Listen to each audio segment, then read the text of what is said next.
Mr. Senior Vice President, yes.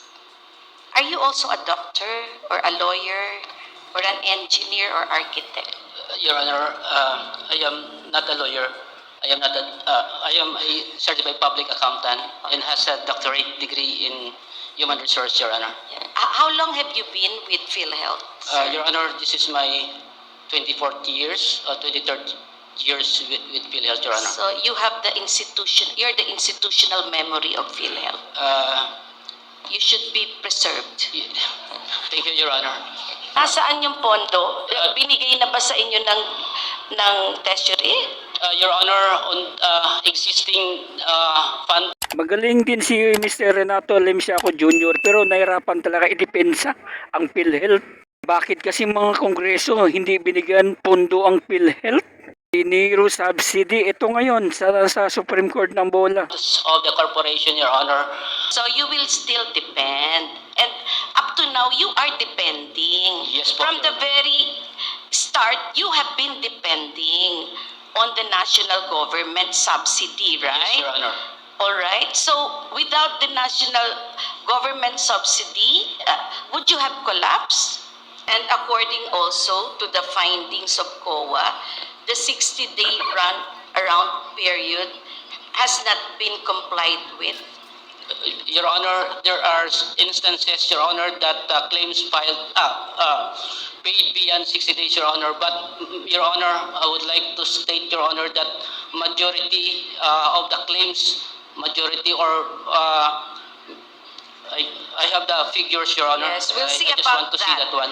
Now, let us go to your 2023 financial statement. Yes, po. You know, it's very important that we become aware of your financial standing, your status for these 3 years, 21, 22, 23, because it is from these years that the 89 billion was charged, was collected, and transferred to the National Treasury, 69.9. Had not the last tranche been restrained. All right. So we flash on the screen the 2023 financial statement of PhilHealth. In 2023, the COA reported that the total assets of PhilHealth amounted to 588 billion plus. The total liabilities amounted to 1.2 trillion plus. Out of 1.2 trillion plus, 1.14 trillion plus represented PhilHealth's insurance contract liabilities. Based on these numbers coming from COA, PhilHealth had a negative equity of 663 billion plus in 2023. Per independent auditor's report dated September 11, 2024, or just 6 months ago, the COA issued a qualified opinion, which means that this time, at least partially, PhilHealth's financial statements present fairly in all material aspects the financial position of PhilHealth as of December 31, 2023 and its financial performance. But for the rest of the financial statements, COA issued a qualified opinion. So may I again request Attorney Cuevas, please don't get tired, Attorney Cuevas, to read the pertinent portions of COA's independent auditor's report.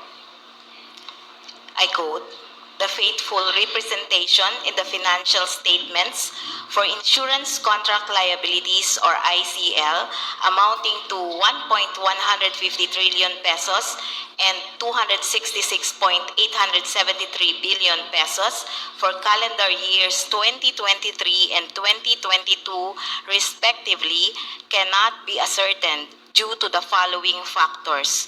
Letter A, the completeness and accuracy of the claims and premium data cannot be established, casting doubt on the reliability of the reported figures.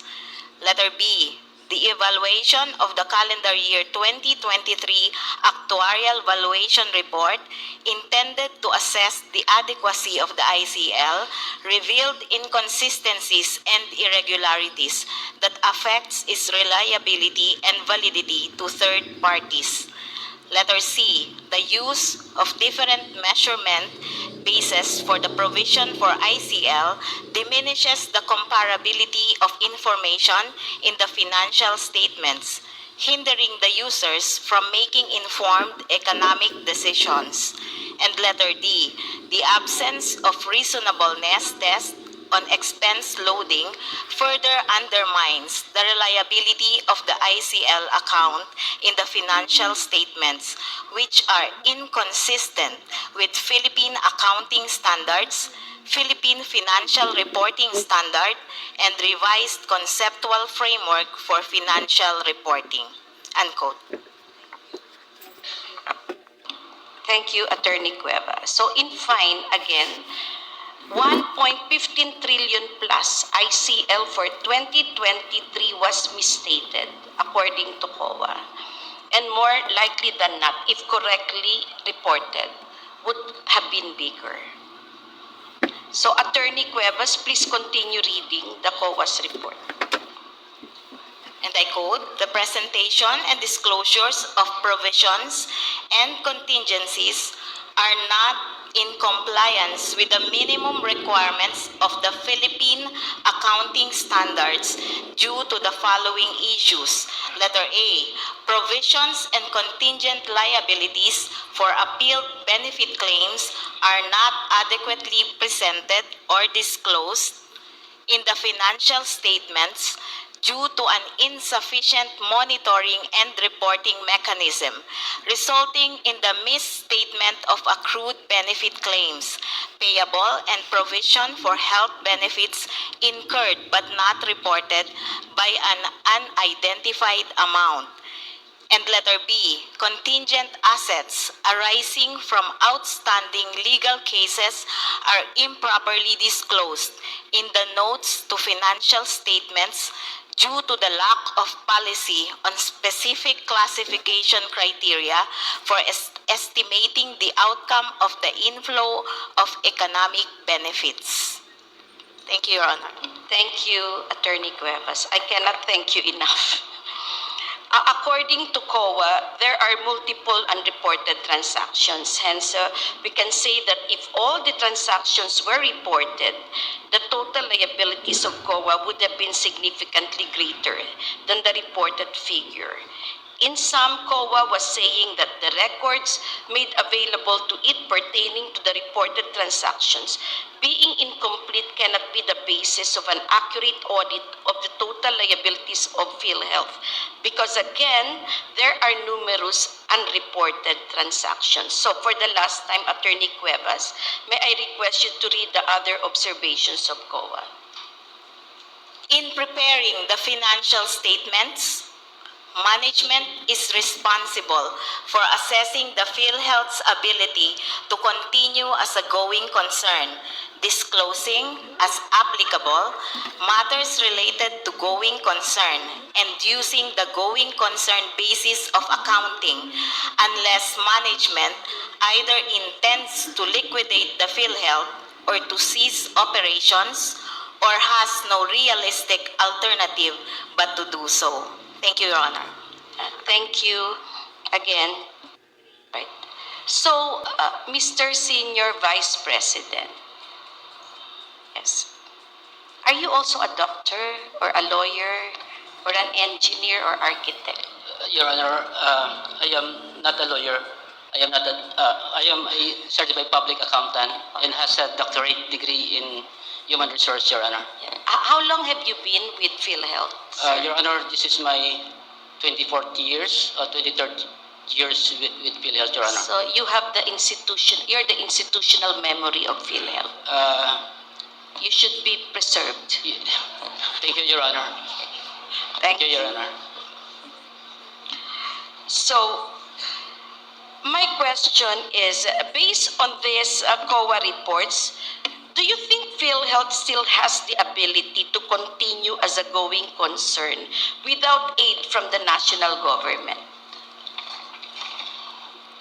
Your Honor, PhilHealth is a government-owned and controlled corporation, and PhilHealth can continuously implement this program, can operate, Your Honor, even as you mentioned, Your Honor, without a subsidy from the national government, Your Honor.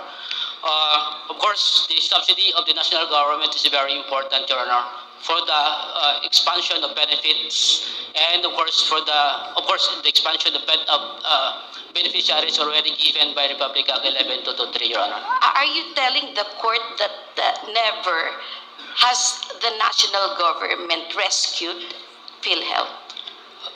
Your Honor, When it comes to its inability, supposed inability to meet or pay all its liabilities, the government never came to the rescue of PhilHealth? Your Honor, hindi pa naman ho dumating sa... Hindi pa dumating sa puntong pagkakataon yon. po. Yes, Ano Your pala ang narating natin?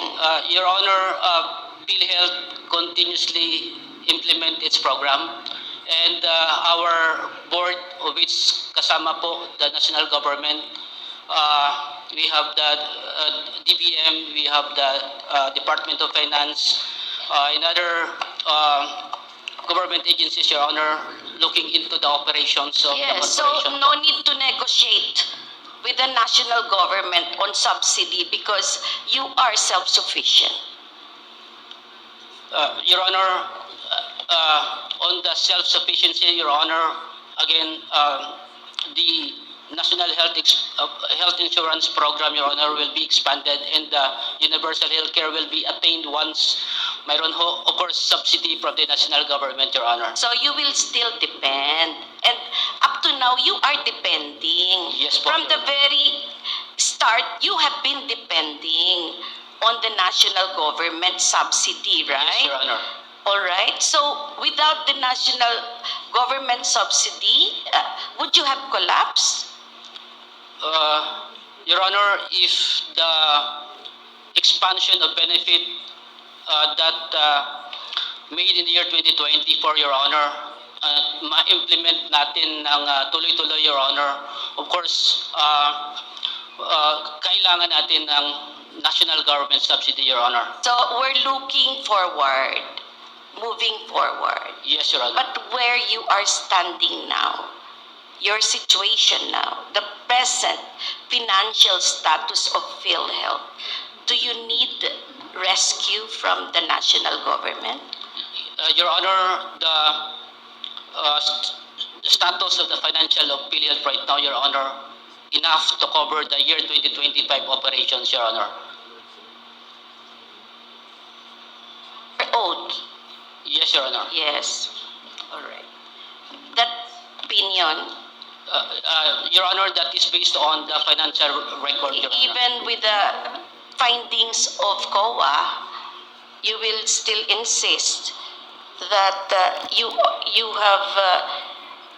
you're financially sound, Yes, Your Honor. even without government subsidy. Your Honor, again, kailangan talaga yung government Kailangan. subsidy. But So, of course, kung walang government subsidy, nasaan ang PhilHealth? Your Honor, still in the year 2025, we operating PhilHealth, Your Honor, based on the programs that we are implementing right now, Your Honor. Yes, Again, and these programs are funded in full. in the year 2025, Your Honor, available po yung pondo po natin, Your Honor. Nasaan yung pondo? Binigay na ba sa inyo ng treasury? Your Honor, on existing funds of the corporation, Your Honor, our investable fund as of December 31, 2024. You know, my problem with your existing funds is this. You always do not consider the funds that should cover the reserve funds. That is my problem. Even though the command of Section 11 is for the reserve funds to be set aside. And when you set aside the reserve funds, it means it's real money. It's not just abstract. It's just not numbers. Because anytime the risk will become reality. That is my problem. Because you always do not recognize yet the funds that should cover the reserve funds. Your Honor, Your Honor, in every year, Your Honor, we have the corporate operating budget, Your Honor. And this corporate operating budget, Your Honor, mayroon siyang kaakibat na corporate revenue as well. Kumbaga, may pumapasok na revenue